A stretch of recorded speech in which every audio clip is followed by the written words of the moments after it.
अस्सलाम वालेकुम, मैं हूं फवाद और आपको अपने YouTube चैनल पे खुश आमदीद कहता हूं। जैसा कि आप जानते हैं कि हर महीने के दूसरे मंगल को रीडर्स के हवाले से एक प्रोग्राम आपकी खिदमत में लेके हाजिर होते हैं। आज 13 जून 2023 है और इसी सिलसिले का एक प्रोग्राम आपकी खिदमत में लेके हाजिर हुए हैं। आज रीडर्स के प्रोग्राम में जो तहरीर आपके सामने पेश की जाएगी वो अमजद इस्लाम अमजद की तहरीर है, जिसका उन्वान है कुछ बातें मिजाह के दिफा में। किसी कौम या मुआशरे की ज़हनी सेहत और तरक्की को जांचने का एक मयार ये भी है कि वो अपने ऊपर कितना हंस सकता है और इस हंसी में बर्दाश्त और खुशतबी का तनासुब क्या है। बदकिस्मती से पाकिस्तानी मुआशरा जिन खतूत पर उस्तवार हुआ है उनमें बर्दाश्त, हकीकत पसंदी, खुद एहतसाबी और जिंदा दिली के अनासर शुरू ही से बराए नाम रहे हैं। आम तौर पर लोग माथों पर सिलवटें डाले, तेवरियां चढ़ाए, अपनी नाकामियों, मायूसियों और फ्रस्ट्रेशन का बदला दूसरे गैर मुतल्लिक लोगों से लेते नजर आते हैं। गालिब ने कहा था कि ना लड़ ना सहे से गालिब, क्या हुआ अगर उसने शिद्दत की, हमारा भी तो आखिर जोर चलता है गिरेबां पर। तो हमारे यहाँ ज़्यादातर जोर दूसरे के गिरेबान फाड़ने पर रहा। जिसको देखिए वो इस कदर छुई मुई बना नजर आता है कि मिजाह की आहट सुनकर ही ना सिर्फ अपनी अना के खुद साख्ता और मरीजाना खौल में सिमट जाता है, बल्कि आम रोज़मर्रा की बातों को भी अपने खिलाफ बाकायदा मंसूबे के तहत किया गया मुआइंदाना प्रोपेगेंडा समझने लगता है। मिसाल के तौर पर किसी ड्रामे में किसी डॉक्टर, वकील, प्रोफेसर, सरकारी अफसर, थानेदार या इदारे को मज़ाहिया अंदाज में पेश करके उसमें एबनॉर्मल बातों से मिजाह पैदा किया जाए तो फ़ौरन कुछ लोग उसे अपने तबके या ग्रोह का मसला बना लेते हैं। अब आप उन्हें हजार कहें कि भाई किसी फ़र्द के अहमक होने का ये कतन मतलब नहीं होता कि उस पेशे या इदारे से मुतल्लिक तमाम लोग अहमक और बेवकूफ़ होते हैं। और यूं भी मज़ाहिया किरदार का बहरहाल कोई ना कोई नाम, पेशा या तशख़्ख़ुस तो होता ही है।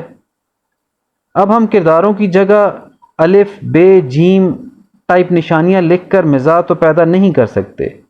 हमारे एक तजरीदी अफसाना निगार दोस्तों ने इस तकनीक को इस्तेमाल किया है, लेकिन उन्हें भी जुज़वी से ज़्यादा कामयाबी हासिल नहीं हो सकी।